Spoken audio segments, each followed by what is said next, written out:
هبت كالريح كالريح كالريح قوية شبت كالنار كالنار كالنار وضية.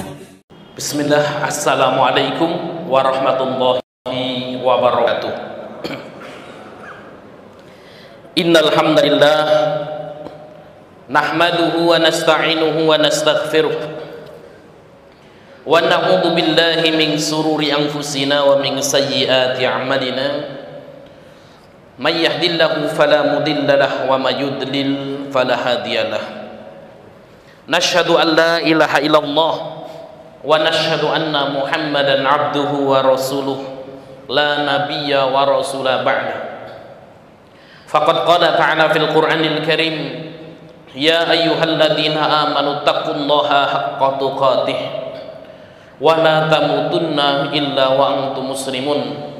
Wa qala nabiyyuna Muhammad sallallahu alaihi wasallam fil hadis asy-syarif, may yuridillahu bihi khairan yufaqihu fid din wa man salaka tariqan yaltamisu fihi ilman sahallahu Allahu bihi tariqan ilal jannah. Bapak Ibu jamaah masjid Ad-Du'a yang dimuliakan Allah Subhanahu wa taala, puji syukur kita haturkan atas kehadirat Allah yang telah memberikan kepada kita nikmat dan hidayahnya, baik itu nikmat iman, Islam, dan juga nikmat kesehatan, sehingga pada kesempatan malam hari ini kita bisa kembali bermajelis ta'lim di masjid yang kita cintai ini. Salawat dan salam semoga senantiasa tercurahkan kepada junjungan Nabi besar kita Muhammad sallallahu alaihi wasallam beserta keluarganya, para sahabatnya, para tabi'in, tabi'ut tabi'in, dan seluruh pengikutnya yang senantiasa mengikuti jejak dan risalah beliau sampai yaumul qiyamah. Bapak Ibu yang dimuliakan Allah Subhanahu wa taala, untuk mendapatkan ridha dan pahala dari Allah, mari kita buka majelis taklim kita dengan membaca basmalah. Bismillahirrahmanirrahim. Bapak Ibu yang dimuliakan Allah Subhanahu wa taala, pada kesempatan malam hari ini kita akan membahas sebuah tema yang cukup menarik. Di pertemuan yang lalu kita membahas sebuah tema keutamaan sholawat kepada Rasul, dan ini berbicara tentang keutamaan di dalam syariat Islam. Dan pada kesempatan malam hari ini kita akan kembali membahas tentang ayat-ayat dan hadis-hadis tentang azab di dalam syariat kita, karena kitab kita adalah targhib wa tarhib. Targhib itu adalah motivasi, keutamaan untuk beramal, sedangkan tarhib adalah ancaman yang akan Allah Subhanahu wa taala berikan bagi orang-orang yang tidak mentaati perintah Allah Subhanahu wa taala. Oleh karena itu, tema-tema kita di Masjid Ad-Du'a ini kalau tidak keutamaan azab, karena targhib wa tarhib. Kalau tidak keutamaan maka membahas tentang azab-azab. Bapak Ibu yang dimuliakan Allah Subhanahu wa taala, tema kita pada kesempatan malam hari ini adalah azab durhaka kepada orang tua. Sebuah tema yang cukup menarik untuk kita kaji, walaupun sebenarnya durhaka kepada orang tua ini sebuah kata-kata yang tidak asing di telinga kita. Apalagi di zaman fitnah, di zaman akhir, banyak sekali kemudian hari ini manusia yang kemudian jauh dari syariat Islam, sehingga kemudian banyak yang mendurhakai orang tuanya. Na'udzubillah min dzalik. Bapak Ibu yang dimuliakan Allah Subhanahu wa taala, sebelum kita masuk kepada azab durhaka kepada orang tua, apa ancaman-ancaman Allah Subhanahu wa taala yang diberikan kepada orang-orang yang durhaka kepada orang tuanya, sebelum kita masuk kepada bab ini, terlebih dahulu kita akan membahas tentang definisi durhaka. Apa sih yang dimaksud dengan durhaka itu? Dalam Kamus Besar Bahasa Indonesia, yang dimaksud dengan durhaka adalah ingkar terhadap perintah. Ingkar terhadap perintah. Seseorang dikatakan durhaka kepada Allah Subhanahu wa taala, artinya dia ingkar, membangkang terhadap perintah-perintah Allah Subhanahu wa taala. Adapun yang dimaksud dengan durhaka kepada orang tua adalah membangkang serta menyakiti hati orang tuanya. Inilah yang dimaksud dengan durhaka kepada orang tua, membangkang, kemudian menyakiti ya hati kedua orang tua. Ikhwanu fiddin, Bapak Ibu yang dimuliakan Allah Subhanahu wa taala. Allah Subhanahu wa taala berfirman di dalam Al-Qur'an surat Al-Isra ayat ke-23. Allah Subhanahu wa taala berfirman, bismillahirrahmanirrahim. Wa qada rabbuka alla ta'budu illa iyyahu wa bil walidaini ihsana. Apa kata Allah Subhanahu wa taala? Wa qada rabbuka, dan Allah Subhanahu wa taala dan Tuhanmu telah memerintahkan kepadamu alla ta'budu illa iyyahu, agar kalian hanya menyembah kepada Allah Subhanahu wa taala, hanya beribadah kepada Allah Subhanahu wa taala, dan tidak mensekutukan Allah dengan sesuatu apapun. Ayat ini menyeru kepada kita untuk mentauhidkan Allah Subhanahu wa taala, bahwasanya ibadah kita murni hanya untuk Allah dan bukan untuk selain Allah Subhanahu wa taala. Kemudian Allah melanjutkan firman-Nya, wabil walidaini ihsana, dan hendaknya kalian, kata Allah, berbuat baik ya kepada kedua orang tuanya, yaitu birrul walidain, atau berbuat baik ya berbuat sopan ya kepada kedua orang tuanya.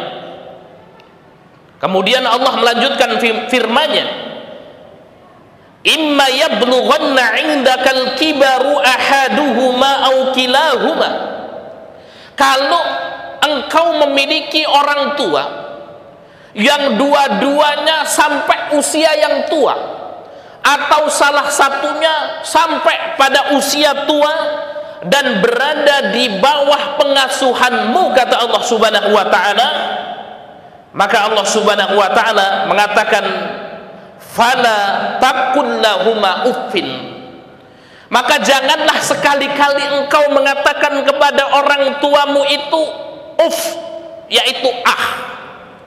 Ya. Ibnu Jarir Al-Tabari mengatakan, fala taqul lahuma uffin, jangan sekali-kali engkau mengatakan kepada orang tuamu ah. Perkataan ah ini adalah perkataan yang sangat remeh, mungkin dianggap kecil oleh seseorang, akan tetapi ketika perkataan ah ini mampu menyakiti hati dan menyinggung kedua orang tua kita, maka orang yang mengatakan ah kepada orang tuanya sudah masuk kepada kategori durhaka kepada orang tuanya. Fala taqul lahuma uffin. Kemudian para ulama mengatakan perkataan ah ini diharamkan oleh Allah Subhanahu wa taala untuk dikatakan kepada orang tua karena dapat menyakiti hati orang tua. Kalau berkata ah saja ditakutkan nanti mampu menyakiti hati kedua orang tua kita, apalagi kemudian dengan ya amalan-amalan yang lain yang lebih keras dari itu. Maka Allah Subhanahu wa taala melanjutkan firman-Nya, wala tanharhuma, dan jangan sekali-kali engkau membentak kedua orang tuamu itu.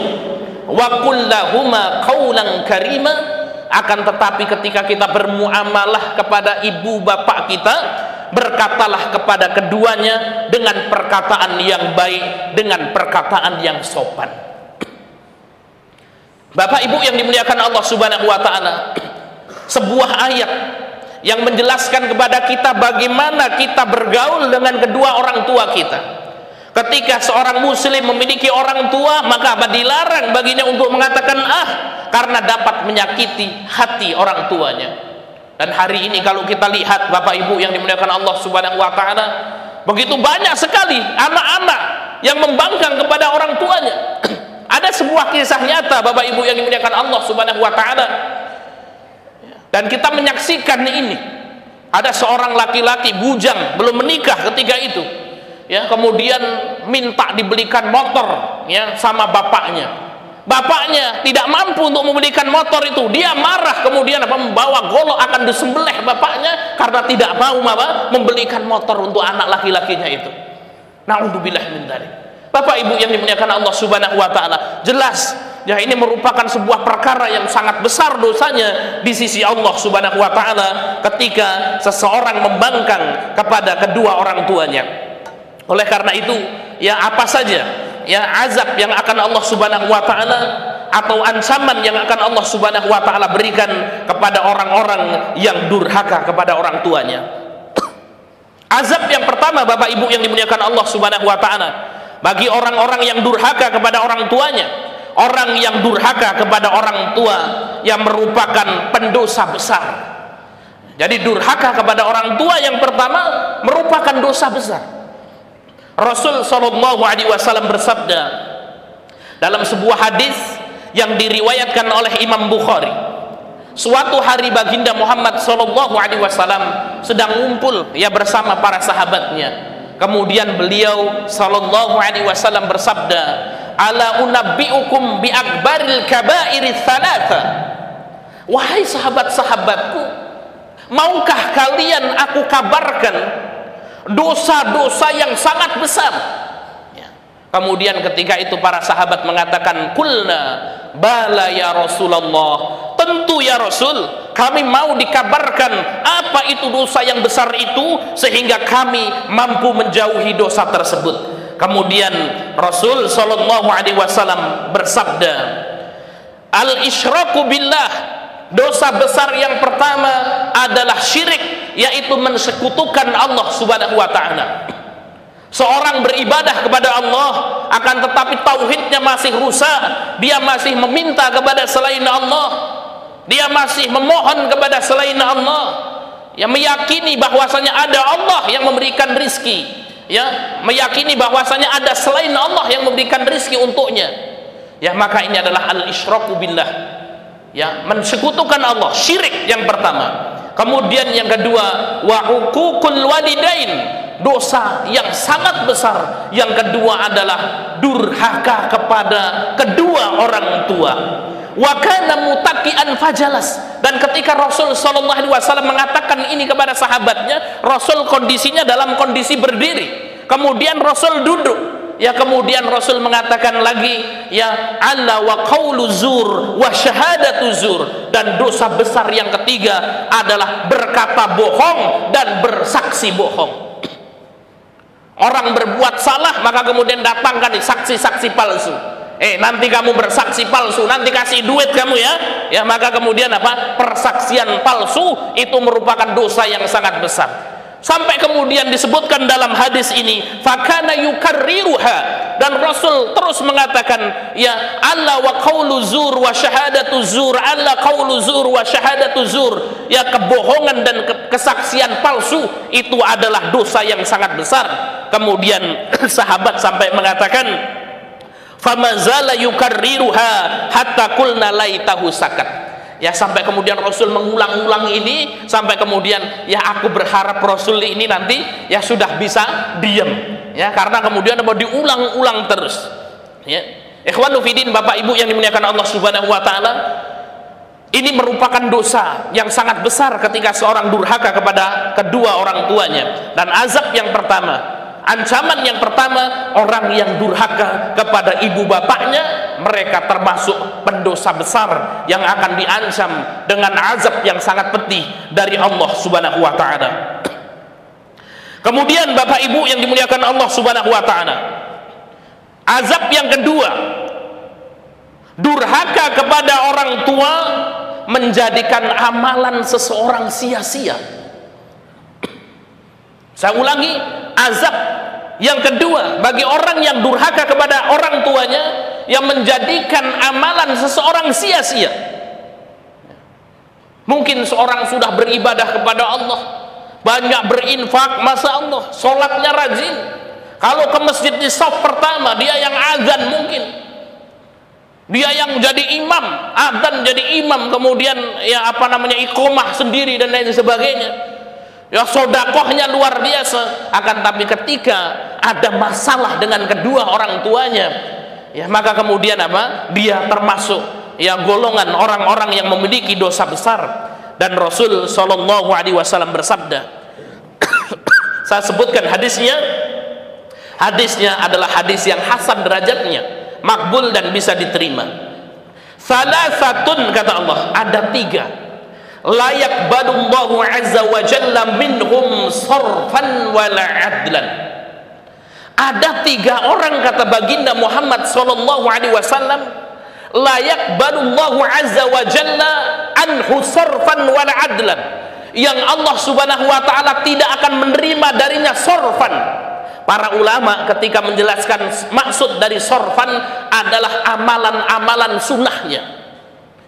Wala adlan, dan Allah juga tidak akan menerima adlan. Para ulama ya ketika ya menyebutkan maksud dari adlan adalah ibadah-ibadah wajibnya. Jadi dalam hadis ini ada 3 orang yang tidak diterima oleh Allah subhanahu wa ta'ala amalan-amalan sunnahnya maupun amalan-amalan wajibnya. Ketika dia melakukan amalan-amalan wajib hanya sekedar menggugurkan kewajibannya saja, Pak. Akan tetapi bisa jadi apa? Ya dia akan mendapatkan pahala dari Allah, akan tetapi ada dosa yang lebih besar sehingga mengalahkan kebaikannya itu. Maka sia-sia ini orang yang kemudian berbuat baik, ibadahnya banyak, tapi dikalahkan dengan perbuatan dosanya, dan amalnya menjadi sia-sia. Siapa 3 orang yang amalnya sia-sia ini? Na'udzubillahi min dzalik, kita berlindung kepada Allah jangan sampai kita menjadi salah satu dari 3 orang ini, atau malah menjadi 3-tiganya. Hancur ini orang kalau kemudian apa? Masuk ke dalam 3 kategori ini. Disebutkan oleh Rasul, yang pertama adalah aqun, orang yang durhaka kepada orang tuanya. Maka selain kita, Bapak Ibu yang dimuliakan Allah subhanahu wa ta'ala, memperhatikan amal ibadah kita, mari kita tengok lagi bagaimana hubungan kita dengan ibu bapak kita. Pak Ustadz, jelek hubungan saya dengan ibu bapak, Pak Ustadz. Akan tetapi hari ini ibu bapak sudah meninggal dunia. Celakalah orang seperti ini, Bapak Ibu yang dimuliakan Allah subhanahu wa ta'ala. Banyak-banyak istighfar, Bapak Ibu yang dimuliakan Allah subhanahu wa ta'ala. Ketika kita masih memiliki kedua orang tua, ibu bapak kita masih ada, mari kemudian kita lihat, jangan sampai hubungan kita dengan bapak kita, dengan ibu kita bermasalah, timbul kebencian, pembangkangan dengan kedua orang tua kita, sehingga kemudian amal ibadah kita ini bisa jadi tidak diterima oleh Allah subhanahu wa ta'ala, sia-sia amal ibadah yang kita lakukan. Ini yang pertama. Kemudian yang kedua, wamannan, 3 orang yang ibadahnya sia-sia. Yang kedua adalah mannan, orang yang mengungkit-ungkit perbuatan baiknya. Ini hati-hati Bapak Ibu yang dimuliakan Allah subhanahu wa ta'ala. Mannan adalah orang yang berbuat baik kepada seseorang, kemudian diungkit perbuatan baik itu sehingga menyakiti hati orang yang dibantunya. Ini adalah mannan. Maka saya nasihatkan kepada diri saya pribadi, kepada para dermawan yang suka membantu dengan uangnya itu, maka kemudian ketika kita membantu seseorang, maka lupakanlah bantuan ini, seolah-olah kita tidak pernah membantu siapa-siapa. Ketika seorang membantu saudaranya kemudian diungkit itu, Pak, ya maka kemudian dia termasuk mannan ini. Woi, kamu ini kalau tidak saya kasih duit, kamu tidak saya bantu, nggak makan kamu itu, mati kamu sama keluarga kamu itu. Ya, maka kemudian sehingga menyakiti ya hati orang yang dibantunya, maka kemudian apa? Orang yang kemudian menyakiti, memberi dan mengungkit itu, maka dia termasuk kategori mannan ini. Saya nasihatkan kepada para asatid, kepada para guru, kepada para dosen yang mengajarkan ilmu kepada murid-muridnya, jangan sampai kemudian kita mengungkit kebaikan ilmu yang sudah kita berikan kepada murid-murid kita. Kamu ini ya kalau nggak tak ajarin sholat, kalau nggak tak ajarin ngaji, mungkin kamu itu menjadi orang yang tersesat, kan gitu. Kamu bisa seperti ini ya karena saya. Ya. Kalau mau hitung-hitungan nggak sampai kamu ini. Ya sehingga kemudian apa? Menyakiti hati orang yang kita beri, baik itu berupa harta, baik itu berupa ilmu, Bapak Ibu yang dimuliakan Allah subhanahu wa ta'ala. Maka kemudian apa? Inilah mannan. Bapak Ibu yang dimuliakan Allah subhanahu wa ta'ala, ketika seorang diungkit kebaikannya itu, itu lebih sakit daripada dipukul pakai batu kepalanya itu. Wah, Ustadz kok tahu? Ini pengalaman atau pengamatan kan gitu ya? Ya, Ustadz itu kan konsultan Bapak Ibu ya. Banyak sekali ibu-ibu kan gitu ya curhat datang kan gitu ya. Ya Pak Ustadz gitu, gimana ini seperti ini seperti ini. Dan ternyata Bapak Ibu yang dimuliakan Allah Subhanahu wa taala, ketika kita menemukan orang-orang yang seperti ini, ya kemudian apa susah untuk melupakannya itu. Ya, apalagi para ummahat ini, ibu-ibu ini. Ya, ketika kemudian berteman akrab dengan seorang, ya kemudian temannya itu lebih kaya, dikasih sesuatu, ya terjadi sebuah percecokan, kemudian diungkit kebaikan-kebaikannya, ya kadang-kadang menangis dia. Ya. Maka sesuatu yang sangat menyakitkan itu adalah ketika ya ada seorang yang dibantu oleh seorang, kemudian diungkit itu bantuannya. Wah, ini ya seperti pukulan yang ya, hatinya diiris-iris itu. Ya, oleh karena itu kemudian Allah Subhanahu wa taala sampai menggolongkan manan itu termasuk dosa besar, Pak. Ya, karena kemudian efeknya luar biasa. Maka ketika kita meminta, kita memberi kebaikan kepada seorang, lupakan itu. Nggak usah kemudian kita berkata, mana balas budimu itu? Kamu kan sudah kita bantu kamu. Ya kalau tidak dibantu mati kamu ini, kan gitu ya. Mana balas budinya? Oh, sakit Pak orang seperti ini, Pak. Ya. Ada salah seorang kawan, Mbak. Ini yang perlu kita contoh. Dia menjadi dosen di salah satu di perguruan tinggi di Jakarta, di Lipia namanya. Ya. Ketika itu beliau S1. Ketika S1 kemudian datang Syekh. Ketika Syekh datang maka kemudian ya saya ingin berkeliling ke Indonesia ziarah beliau. Ya karena bahasa Arabnya bagus, ya nemenin Syekh ini keliling. Di suatu perjalanan di dalam mobil kemudian Syekhnya mengatakan, ya akhi, ya madza turid? Ayo khidmat, apa yang bisa kami bantu? Kamu pengen apa?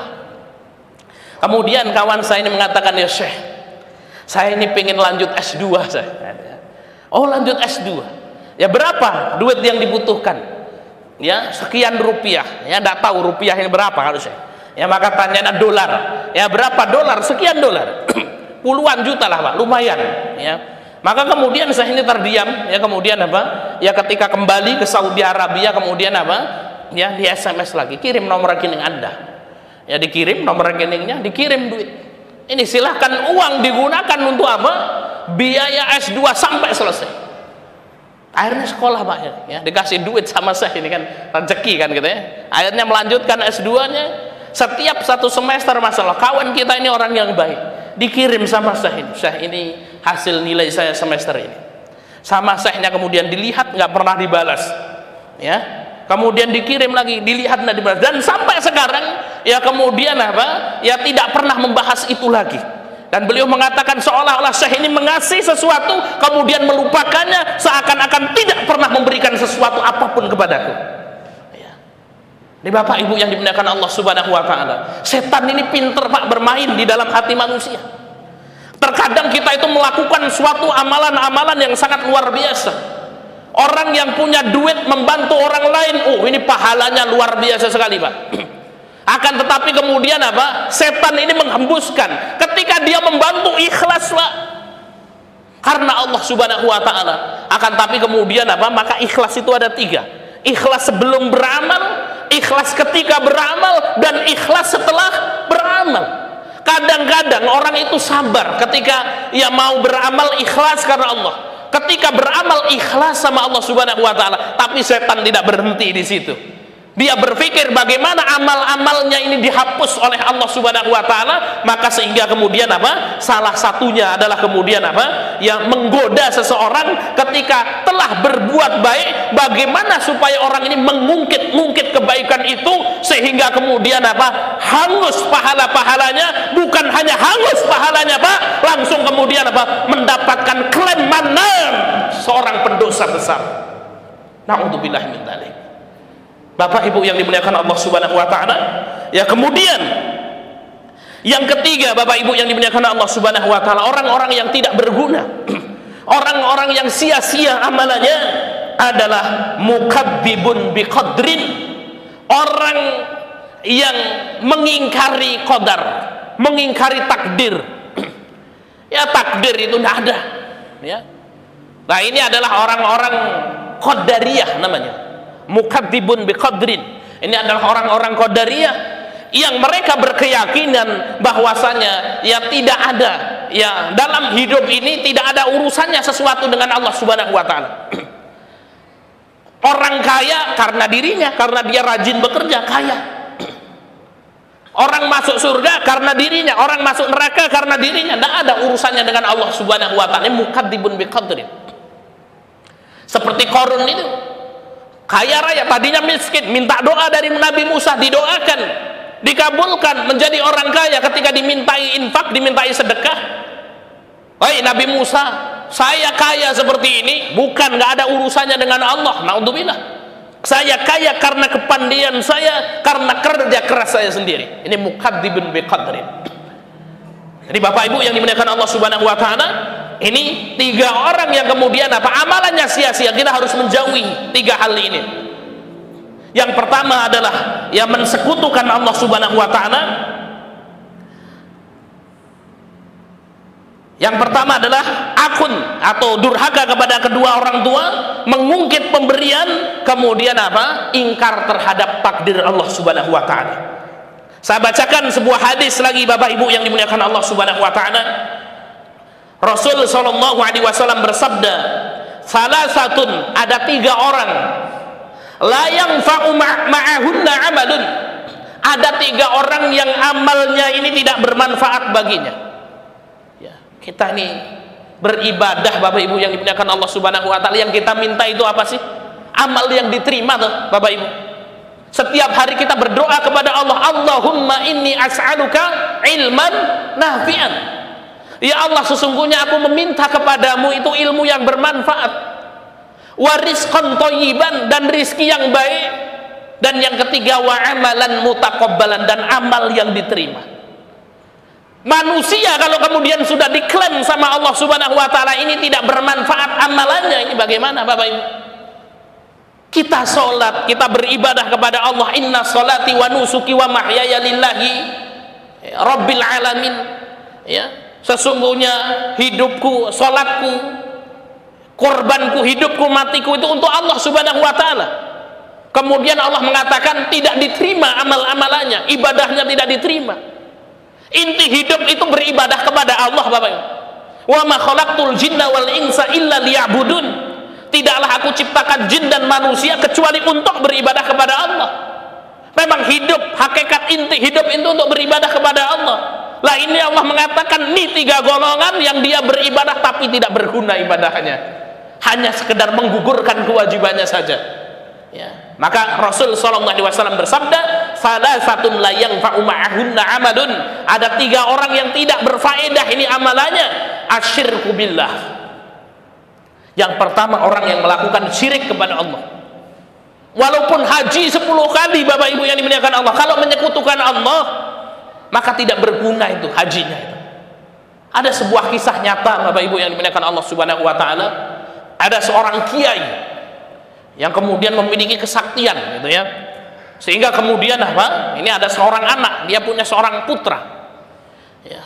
Dan kiai tersebut mengatakan setiap Jumat beliau ini sholat Jumatnya di Mekah Al-Mukarramah.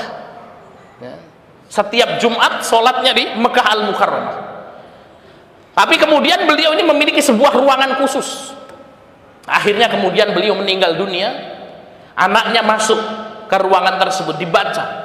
Di situ ada sebuah kitab yang kemudian dibaca, dan datang khodam bapaknya, jin. Ya, ketika datang di situ kemudian ya, dibaca mantranya itu supaya diantarkan ke Mekah Al-Mukarramah, diantarkan Pak. Ya, dan sampai di sana. Ya, dan ini bisa. Ya, seperti itu, bukan trik gitu Pak ya. Ya, kenapa? Karena kemudian ada jin-jin itu di zaman Nabi Sulaiman itu yang memindahkan istananya Ratu Bilqis di Yaman Utara. Kerajaan Ratu Bilqis itu di kota Ma'rib, Yaman Utara. Ya, kita pernah berkunjung ke sana tuh, ke reruntuhan istananya Ratu Bilqis. Nah itu dari situ, wah jauh Pak, di situ padang pasir tok kan itu, orang-orang Badui banyak di situ. Ya, Kita pernah berkunjung ke situ. Dipindahkan dari Ma'rib Yaman Utara ini, pindahkan ke Palestina. Ya, dalam sekejap mata, dan jin Ifrit mampu itu. Ya. Ya, maka kemudian apa, orang ini dibawa ke Mekah Al-Mukarramah, ya, tawaf di sana, Pak. Kemudian balik, ketika balik tidak langsung dibawa ke rumahnya, dibawa ke sebuah pulau terpencil. Dan jinnya, khodamnya mengatakan, tadi engkau bersujud kepada Allah, sekarang bersujud engkau kepadaku. Ya, kalau bersujud kepadaku nanti saya balikkan lagi. Ya, kemudian dia tidak mau, Pak, bersujud. Ya, sehingga kemudian apa, terdampar di pulau tersebut, tapi Allah Subhanahu wa taala menyelamatkannya. Nah ini, ya, ketika seorang muslim kemudian beribadah kepada Allah, akan tetapi kita masih menyembah selain Allah, ya, tidak membersihkan kehidupan kita dari kesyirikan, maka kemudian bisa jadi ya amal-amal kita tidak diterima oleh Allah Subhanahu wa taala. Asyirku billah, yang pertama adalah syirku billah, syirik kepada Allah, wa uququl walidain. Amalan kedua yang dapat menjadikan amalan seorang sia-sia tidak berguna adalah durhaka kepada orang tua. Kemudian yang ketiga, al-firaru minaz zahwi, kabur ya dari medan pertempuran. Ini Bapak Ibu yang dimuliakan Allah, ya, azab yang kedua ketika seorang durhaka kepada orang tuanya, amalnya akan sia-sia. Kemudian azab yang ketiga yang Allah Subhanahu wa taala ancamkan kepada orang-orang yang durhaka kepada orang tuanya. Durhaka kepada orang tua dapat mendatangkan murka Allah Subhanahu wa taala. Apa artinya hidup itu kalau kemudian dimurkai Allah, Pak? Kita hidup itu untuk mencari keridhaan Allah. Dan hakikat kebahagiaan itu kalau Allah ridho sama kita, apapun kondisinya. Tapi ketika Allah Subhanahu wa taala marah kepada kita, ya, orang yang dimarah Allah itu adalah orang yang dilaknat, Pak. Jadi laknat itu orang yang dimarah sama Allah Subhanahu wa taala. Maka kita sering mendengar iblis laknatullah. Iblis yang dilaknat, yang dimarah sama Allah Subhanahu wa taala. Ya, maka kalau kita katakan ini, ya, azab yang keempat ini adalah apa? Ya, orang yang durhaka kepada orang tua ini akan menjadi manusia terlaknat, Pak. Naudzubillahi min dzalik. Manusia yang dimarah sama Allah Subhanahu wa taala. Saya bacakan hadisnya, Bapak Ibu yang dimuliakan Allah Subhanahu wa taala. Ini yang ketiga, ya, azab yang ketiga akan mendatangkan murka Allah. Hadisnya diriwayatkan dari Ibnu Abbas radhiyallahu anhuma.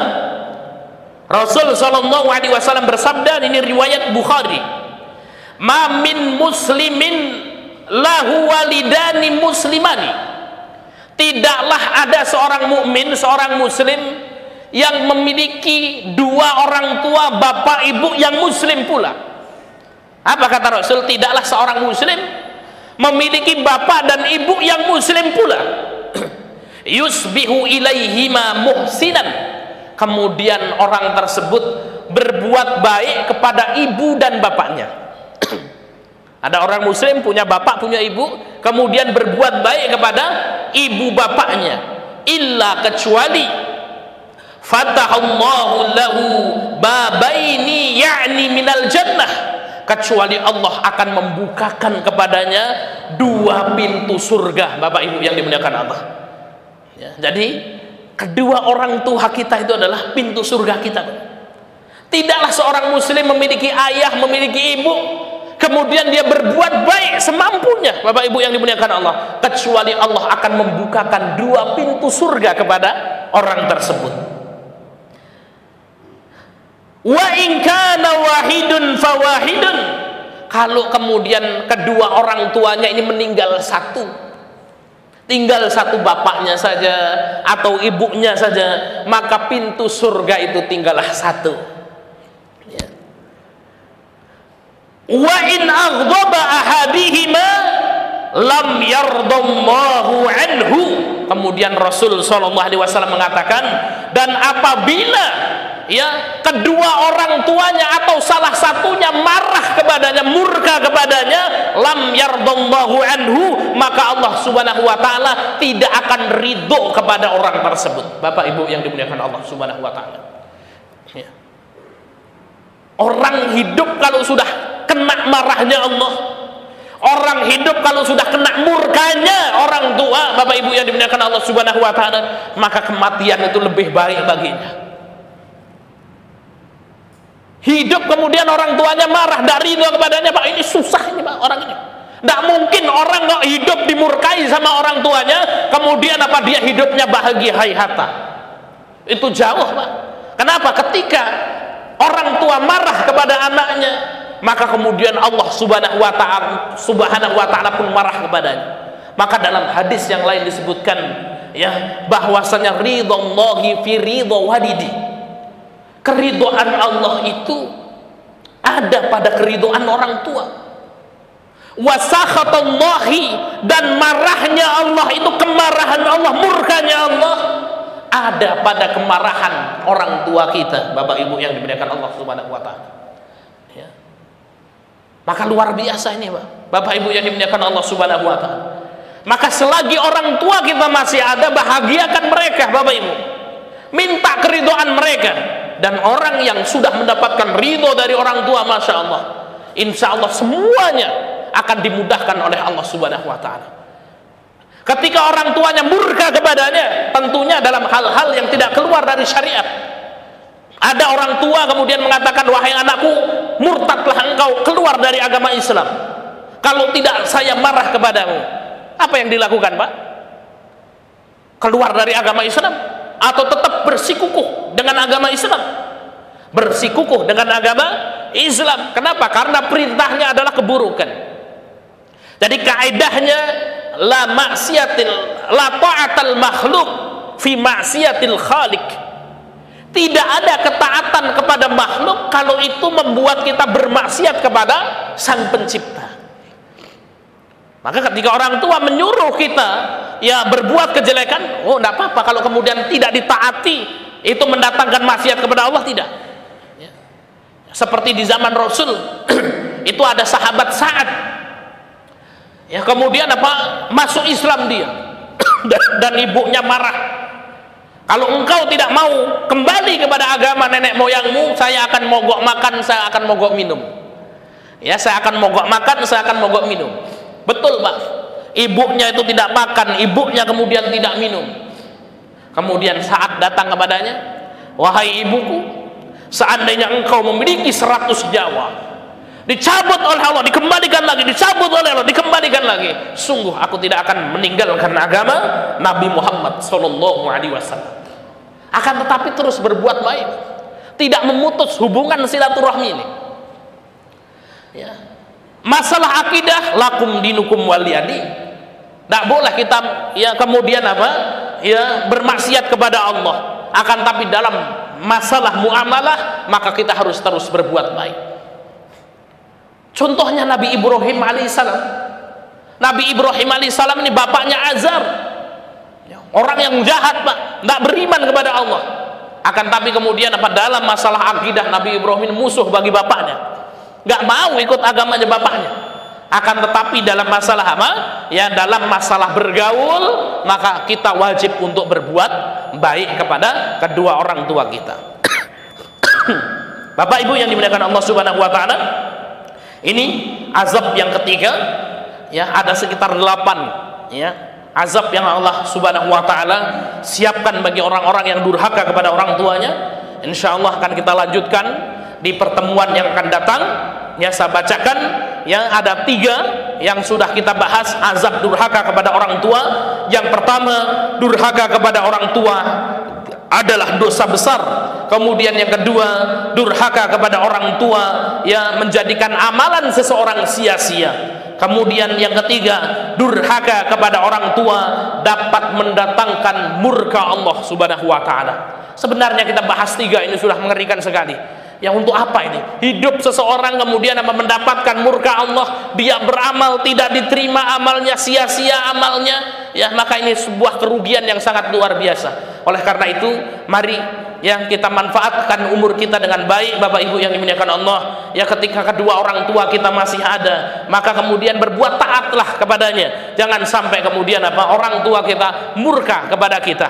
Kepada orang tua yang orang tuanya sudah meninggal dunia, maka senantiasa kita doakan ya dengan doa-doa yang baik. kita senantiasa berdoa kepada Allah, Allahumma gfirli wali walidayya warhamhuma kama rabbayani shaghira. Ya Allah, ampunilah aku ya Allah, ampuni kedua orang tuaku ya Allah, sayangi keduanya ya Allah sebagaimana keduanya menyayangiku sewaktu kecil. Demikian yang bisa kita sampaikan. Insyaallah kita akan lanjutkan lagi, yang masih ngeri sekali nih Pak. Ini tambah ngeri nih hadis-hadisnya yang keempat, kelima, keenam dan ketujuh. Ya ini luar biasa sekali. Insyaallah akan kita kaji ya di kesempatan yang akan datang. Kita tutup dengan lafaz hamdalah dan doa kafaratul majlis. Alhamdulillahirabbil alamin. Subhanakallahumma wa bihamdika asyhadu an la ilaha illa anta astaghfiruka wa atubu. Wal akhir wassalamu alaikum warahmatullahi wabarakatuh.